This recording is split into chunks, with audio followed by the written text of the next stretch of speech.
E-sport ini yang dari awalnya hobi bisa benar-benar dikembangin untuk menjadi salah satu skill set untuk meraih prestasi gitu kan.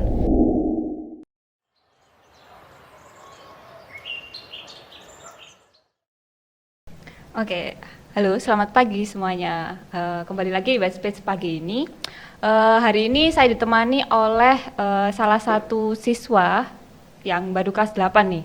Jadi hari ini saya senang banget bisa ngobrol. Baru pertama kalinya ngobrol banget di Space ini bareng anak yang baru kelas 8 ya. Nah, Oke, jadi seperti pepatah, kalau tak kenal maka tak sayang. Jadi silakan Edwin perkenalan dulu. oke. Halo semuanya, nama saya Federer Edwin dan seperti yang dibilang saya anak kelas 8 dari SMP Vita. Oke, jadi kenapa nih kamu kok bisa mau datang ke White Space ini gitu?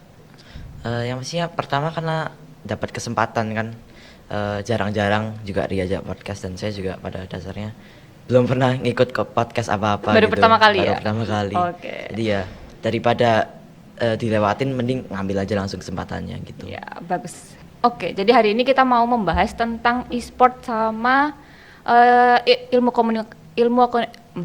ilmu ekonomi ya. Iya Oke, benar. jadi apa sih yang aku sebenarnya baru pertama kali tahu tentang e-sport ini. Mungkin Edwin bisa jelasin dulu deh, dikit apa itu e-sport. Kan e-sports itu kan kepanjangannya electronic sports gitu kan ya. Yes. Bentuk olahraga yang melalui alat elektronik. Nah, contohnya yang sekarang lagi zaman kan game-game online. Ya. Kayak Mobile Legends, PUBG, terus League of Legends mungkin di barat.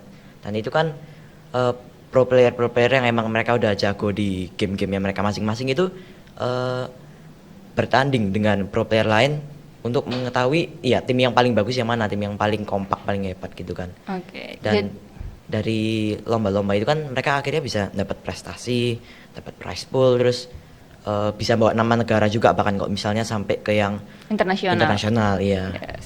Jadi kalau bisa dibilang kamu juga bisa dibilang hobi game juga ya. Oh iya jelas. Hobi saya game, kalau bisa bosan ya main game gitu. Jadi gimana nih Tergantung. kamu ngatur kayak waktumu main game sama sekolah, ada PR gitu-gitu. Jujur sih saya jaga waktunya masih kurang ya. Soalnya nggak teratur gitu kan. Kadang bahkan sampai nunda-nunda sampai H-1 baru kerja misalnya. Eh, tapi kalau misalnya tugasnya itu pastinya diselesain gitu. Jadi kalau misalnya emang udah tahu ada tugas yang mepet, gamenya saya taruh dulu on hold gitu. Terus saya langsung kerja tugasnya gitu. Terus saya selesaiin sampai selesai. Terus kalau misalnya udah selesai, ya udah bosan nggak tahu mau ngapain, lanjut balik main game gitu. Oke. Jadi kalau keinginanmu sendiri itu apa terhadap e-sport ini? Mungkin untuk memberi kesempatan buat mereka yang jago dan berbakat emang di main game ya. Soalnya kan ada beberapa anak, terutama zaman sekarang kan yang mungkin akademiknya kurang atau olahraga fisiknya kurang tapi bisa main game karena emang udah hobi dan eh, skillnya itu sebenarnya kan bisa dipakai gitu untuk di dunia e-sports karena kan sekarang udah makin rame e-sports itu. Ya, jadi bisa dijadikan kayak ekskul gitu ya di sekolah ya. Bener, itu kalau misalnya emang udah didukung di sekolah kan anak-anaknya juga lebih terdukung, lebih terbantu dengan skillnya mereka sendiri. Ya, tapi menurutku bisa sih. Maksudnya e-sport itu diadakan sebagai ekskul di sekolah, tapi tidak diwajibkan gitu. Mm-mm. Tapi perlu kayak secara penggunaannya juga perlu didampingi. Terus habis gitu nggak apa ya? Didukung sekolah itu apa ya? Kayak disediakan kayak peralatannya. Terus habis gitu terhadap eh, apa namanya kayak pelajaran sekolah tidak mengganggu kayak gitu. Misalkan Iya, kayak diatur waktunya. iya. Kayak ya sama sih seperti kayak ekskul lainnya kayak ekskul science terus habis gitu matematika kayak Mm-mm. gitu-gitu.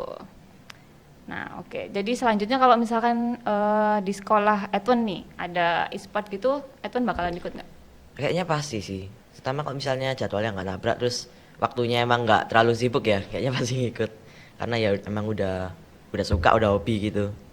Oke. Oke. Kalau e-sport sendiri ya, apa sih harapannya kalau misalkan nanti Edwin ada e-sport di ekskul di sekolahnya Sekolah. Edwin gitu? Apa yang mungkin keuntungan bagi Edwin? Mungkin yang pertama ya, e-sport ini yang dari awalnya hobi bisa benar-benar dikembangin untuk menjadi salah satu skill set untuk meraih prestasi gitu kan. Atau juga bisa mungkin terjun di dunia e-sport beneran yang ikut turnamen kan. Sekarang ada sekolah-sekolah yang emang ngadain e-sports Ya. gitu. Jadi kan bisa ngikut juga di lomba-lomba e-sports itu. Terus ya juga bisa membawa nama sekolah juga kan. Oke. Oke, tadi Edwan juga bilang kan kayak suka kalau misalkan yang berhubungan dengan ilmu ekonomi gitu. Nah, iya. Nah, kenapa nih Edwan kok bisa berpikiran kalau misalkan ilmu ekonomi itu akan berguna bagi Edwan juga? Karena pas saya mikir-mikir kayak pertanyaan apa yang mau dibahas itu, saya mikir juga, kok perasaan sekolah itu jarang ngasih yang ilmu ekonomi yang mendasar kayak mungkin money management atau mungkin investasi atau mungkin pajak gitu yang sebenarnya kan menurut saya berguna. Soalnya kan pasti dibutuhkan oleh semua orang yang juga udah terjun ke dunia kerja, dunia dewasa gitu kan, pasti dipakai. Jadi ya kenapa nggak ada di sekolah perasaan? Kurang banget gitu. Ya, oke. Jadi pada dasarnya kalau di sekolah itu, kalau dulu ya aku sekolah itu Mm-mm. nggak diajarin soal money management kayak gitu. Terus habis gitu, aku kalau misalkan belajar manajemen itu mandiri, jadi by pengalaman aja. Mm. Kalau dulu selama sekolah juga saya baru mikir kali ini sih, kenapa sih dari dulu itu nggak diajarin nabung, Mm-mm. terus habis gitu cara mengelola keuangan, terus habis gitu akhirnya saya belajar sendiri gitu. Jadi tapi pada dasarnya sebagai orang tua itu seharusnya kayak udah ngajarin sejak dini gitu, Mm-mm. sejak kecil. Misalkan kayak mengenali angka, terus habis gitu uang, nilainya uang, terus kayak transaksi sederhana lah kayak gitu. Iya, iya. Terus habis itu juga diajarin menabung supaya bisa menghargai uang. Terus habis itu nggak boros kayak gitu. Jadi kalau Edwin sendiri itu sekarang lagi ini nggak kayak ada personal finance sendiri. Eh, Kalau personal finance sih paling cuman uang saku yang dikasihkan ya itu pasti ada, jadi tiap hari gitu, nggak tiap hari juga sih, kadang kalau misalnya emang perlu untuk beli makan di sekolah saya dikasih uang kan 15.000 per hari misal. Dan terus kalau misalnya pergi-pergi sama teman saya juga dikasih uang kayak budgetnya berapa. Nah terus kalau misalnya sisa ya udah saya tabung sisanya itu, saya taruh ke orang tua saya, soalnya emang udah disimpenin ada tempat sendiri buat uang-uang saya, Oke, tabungan jadi saya udah gitu. diajarin ya? Udah Iya diajarin sih, nabung? emang udah diajarin sedikit gitu kan. Nabung terus baru-baru aja ini kan juga saya baru buka akun bank. Terus nanti bakal katanya kalau misalnya ada uang lebih kan ditabungin ke bank situ. Oke, jadi buat masa depannya ya? Bener. Oke, jadi kalau sejak kecil Edwin diajarin nggak kayak misalkan nih kamu misalkan pergi sama temenmu nih dikasih Mm-mm. uang, terus habis itu kamu buat apa uang itu? Apakah dijajanin semua atau ada sisanya terus ditabung kayak gitu? Kalau diajarin secara langsung enggak ya, mungkin secara enggak langsung sama lingkungannya kan. Soalnya saya dulu itu emang pas SD itu lagi boros-borosnya, ya kan beli-beli mainan lah apa. Terus setelah saya sadar kalau misalnya mainannya nanti akhirnya juga nggak mungkin dipakai kan. Akhirnya saya malah lebih hemat gitu. Jadi kalau misalnya pergi misalnya dikasih 150, 200, paling saya cuman habis 50 cuman buat makan tok kan. Iya, Terus Edwin nggak beli mainan ya? enggak, udah enggak Udah sekarang, udah nggak? jarang banget. Terus kalau misalnya udah ya udah, sisanya saya tabung gitu. Oke. Mungkin kalau misalnya yang seharusnya dilakukan kalau misalnya masuk dunia kerja ini misalnya udah dapat gaji gitu misalnya. Mm-mm. Itu uang kalau misalnya ada yang kelebihan atau ada ekstra misalnya. Misalnya kebutuhan utamanya udah Terpenuhi. terpenuhi semua. Itu anaknya dibuat apa gitu kan? Apa cuman ditabung di bank atau gimana? Kalau menurutku ditabung atau diinvestasikan. Jadi investasi itu kan ada beberapa, misalkan Mm-mm. kayak ada investasi emas tadi, terus habis itu di deposito, terus habis itu atau eh, mungkin saham juga ya. Tapi saya nggak seberapa paham kalau yang saham Mm-mm. ini. Tapi kalau misalkan lebih gitu ya pasti ditabung, gitu. Oh, berarti kalau misalnya emang udah kelebihan gitu, apa bukan kelebihan ya, kalau misalnya udah ada lebih, uang lebih Ada itu lebih. bisa diinvestasikan untuk ya masa depan gitu ya. Ya Dan benar. itu emang investasi itu sebenarnya long term atau gimana? Tergantung tujuannya kita. Kalau misalkan tujuannya kita uang kelebihan itu kita nggak ada apa ya kayak penggunaan jangka pendek. Misalkan uangnya 10 juta gitu lah, Iya. besar soalnya. 10 juta kelebihannya. Terus kita nggak ada kebutuhan di tahun ini sebesar 100 juta gitu. Terus habis gitu, ya udah kita bisa depositokan atau belikan emas kayak gitu. Atau bisa jadi uang tersebut 10 juta, misalkan kita punya 10 juta gitu. Terus habis gitu yang kita juga harus ada dana darurat. Ya, dana darurat itu adalah kayak uang yang kita simpan dan digunakan kalau misalkan kita ada dadakan pengeluaran. Misalkan kalau aku nih, misalkan kan saya punya motor. Nah, Iya, aku iya. punya motor gitu, terus habis gitu tiba-tiba motorku rusak gitu. Nah, aku bisa pakai dana darurat itu untuk yang benerin motorku. Jadi nggak mengganggu tabungan kita gitu. Dan tabungan atau simpanan yang untuk kebutuhan yang sudah pasti. Itu kan katanya tadi ada dana darurat itu kan. Yes. Dan itu kira-kira ngambilnya kayak dalam bentuk apa? Nah, Ngitungnya dalam bentuk persen atau udah jumlah pasti dari tabungan seluruhnya gitu? biasanya sih kalau aku 10% dari kebutuhan pasti. Misalkan kayak kebutuhan pastiku itu 100.000. Nah, aku yang 10.000 itu buat ada 10.000 itu untuk dana darurat.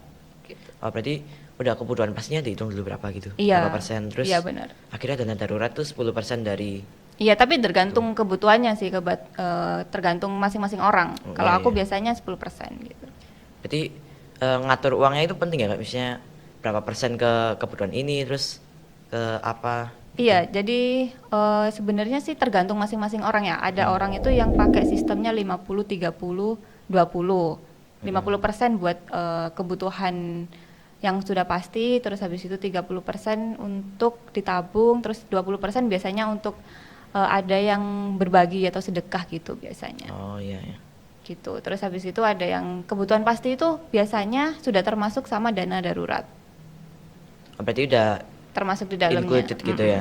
Jadi kalau misalnya Jadi kayak apa ya, dianggap pasti gitu lah. Pasti ada kayak pengeluaran kayak dadakan. backup gitu Iya ya. benar. Oh Jadi iya. kalau misalkan nanti kita ada apa namanya pengeluaran yang dadakan, kita nggak mengganggu tabungan kita atau mengurangi yang pasti ini. Kalau misalkan nanti kebutuhan pasti itu dikurangin kan otomatis kayak kita bakalan ngutang atau kayak ngambil dari tabungan Iya. gitu. Oke. Apa lagi? Apa yang kamu mau tanyakan tentang finance lagi? Silakan. Mungkin tentang bahas lagi tentang itu ya. Kira-kira harusnya belajarnya kapan gitu? Kalau misalnya di sekolah apakah seharusnya emang diajarin gitu? Kalau sebenarnya sih dari orang tua sendiri bisa ya ngajarin tergantung. Tapi kalau di sekolah itu saya kurang tahu ya. Maksudnya secara kurikulum itu bisa apa enggak gitu. Tapi kalau misalkan mungkin diajukan, mungkin ya dilihat dulu gitu. Kalau nggak salah kan belajarnya kan sendiri ya, Bu Ayu kan? Iya saya sendiri. Belajar finance management sendiri itu efektif nggak? Belajarnya dari mana sih? Kalau saya biasanya itu pertama aku belajar dari YouTube, Mm-mm. cara kayak ngelola keuangannya itu, terus habis itu diajarin juga sama Bulia. Jadi waktu sebelum saya di sini itu saya sama sekali nggak pernah nabung. Jadi eh, kayak dapat uang saku, uang jajan kayak gitu, ya semuanya ludes kayak dibuat jajan atau beli hal-hal yang nggak pasti gitu. Terus habis itu di sini diajarin nabung. Terus habis itu diajarin Bulia, terus sama ya praktek sampai sekarang kalau nabung saya masih oke, tapi kalau kayak mengelola pengeluaran supaya nggak melebihi dengan budget itu masih belum bisa. Kurang ya? Ya masih belum bisa. Jadi kayak masih apa ya, sebulan itu kayak masih ada kayak kelebihan dari kebutuhan yang sudah dibudgetkan. Misalkan bulan ini kayak sudah dibudgetkan 300.000 nih untuk jajan gitu. Itu bisa jadi lebih gitu. Berarti sebelum diajarin tuh emang belum benar-benar belum ada zero Belum. experience gitu, Belum zero pernah. experience di finance management. Belum. Soalnya kalau kayak di sekolah itu diajarin, saya kan jurusan akuntansi. Nah, itu bukan diajarin soal personal finance, bukan kayak mengatur cara keuangan sendiri gitu, tapi kayak diajarin soal kayak perusahaan jasa, perusahaan dagang, lebih ke corporate gitu. Berarti lebih ke buat usaha atau Iya, building bisnis gitu kan ya. Nggak ada sama sekali kayak diajarin kayak mengatur keuangan sendiri itu nggak ada. Tapi sekarang udah banyak kok kayak di YouTube, di IG kayak gitu Iya, yang kontennya soal budgeting. Ya, soalnya kan dipikir-pikir lagi kan emang seharusnya penting kan personal finance management itu. Soalnya kan kalau nggak salah kan banyak juga yang mungkin terlalu boros, dan di teman-teman saya juga ada beberapa yang suka ngabis-ngabisin uang gitu kan. Misalnya tadi balik ke game itu Iya. kan ada Harus top up, top up. top up itu kan ya. Ada yang habis sampai jutaan bahkan gitu. Kalau kamu habis berapa? Eh, saya cuman ingat itu sekitar 2 tahun lalu, saya cuman habis 75.000, dan setelah itu saya nggak pernah top up lagi. Cuman satu kali itu. Cuman sekali itu toh. Soalnya udah apa ya? Saya merasa kurang berguna gitu kan. Soalnya kan cuman anggapannya cuman pamer gitu. Terus nggak sebenarnya nggak banyak ngefek ke dalam gamenya sendiri. Cuman paling ada efek-efek yang menarik gitu. Kalau misalnya di Mobile Legends kan ada skin itu. Iya. Kalau kamu sendiri sekarang udah mulai mau memplanningkan budgetmu nggak? Uangmu maksudnya? Kalau untuk Ada rencana sekarang nggak? mungkin belum ya. Soalnya saya belum ada uang saku yang fix gitu. Kalau misalnya kakak saya kan udah misalnya per bulan itu dikasih 500.000. Kalau saya kan belum ada eh, uang saku yang fix. Jadi mungkin kalau misalnya butuh makan ke Baru sekolah minta. baru minta terus dikasih, atau mungkin pas pergi-pergi keluar sama teman baru dikasih 100.000, 200.000, dan itu pun jarang. Setahun aja mungkin nggak sampai 10 kali gitu kan. Oke. Jadi kamu nggak mau mencoba untuk ke mamamu gitu minta Wah, dikasih uang saku fix gitu untuk belajar planning keuanganmu sendiri keuangan ya. gitu. Untuk sementara sih nggak ada ya. Soalnya eh, saya sendiri juga nggak tahu kan mau dipakai buat apa. Kalau misalnya nabung, soalnya orang tua saya juga udah bantu Udah untuk nabungin. nabungin. Jadi ya saya merasa nggak ada yang diperlukan sekarang sih untuk meminta uang saku sendiri, itu nggak ada. Oke. Jadi Jadi gimana Edwin, gimana ya? kesimpulan untuk hari ini? Apa yang kamu pelajarin dari podcast hari ini? Yang pertama sih kayaknya pentingnya apa, personal finance management itu kan ya, menjaga eh, keuangan sendiri biar nggak terlalu boros, biar tetap bisa nabung untuk masa depan. Dan tadi kan juga udah ngomongin tentang sekolah terus pelajarannya, dan bahwa kebanyakan orang itu belajar sendiri kayaknya ya berarti. Iya, kebanyakan begitu. Untuk personal managementnya. Terus tadi untuk e-sports juga kan ya. Kayaknya kalau e-sports benar-benar ada didukung sama sekolah, atau mungkin didukung sama orang tua sendiri mungkin ya. Itu juga lebih membantu. Soalnya e-sports ini sekarang mulai lagi rame-ramenya kan. Bahkan di internasional tuh e-sports sudah sampai ada gitu kan. Iya, di Indonesia juga sekarang udah ada sih kayak Indonesia juga udah ada, perlombaan-perlombaan turnamen bener. kayak gitu. Mungkin yang kapan lalu itu kan udah ada di Asia Tenggara itu kan, Mobile Legends, PUBG rame itu. Dari Filipina, terus Vietnam, itu udah rame bener-bener e-sports. Terus prize poolnya juga lumayan gitu kan ya. Iya. Oke, jadi semoga Edwin bisa ikut turnamen ya. Wah. Mungkin ya, masih belum ada rencana sih sekarang. Oke, Tapi masih mungkin belum ya. lebih ke finance ini bener-bener menurut saya penting banget sih. Soalnya emang saya kalau misalnya dari latar yang keluarganya emang dulu sempat nggak stabil kan ekonominya. Jadi makanya kan tertarik sama ekonomi. Terus mau belajar lebih awal gitu. Soalnya kan eh, nggak tahu juga kapan bakal makainya. Jadi lebih baik prepare dulu daripada nanti Ya, benar. akhir-akhirnya nggak tahu Sedia payung apa-apa. sebelum hujan ya. Bener gitu. Oke, jadi ya bisa sih mulai sekarang Edwin belajar maksudnya kayak udah dikasihin uang saku bisa kamu tabung sendiri buat dana daruratmu gitu loh. Kalau misalkan kamu ada apa-apa kamu nggak harus minta ke orang tuamu, kamu punya simpanan sendiri. Ya, Gitu sih. oke. Oh iya, aku juga udah pernah ngomongin soal finance ini di YouTube-nya Lia Sidik, kamu bisa cari.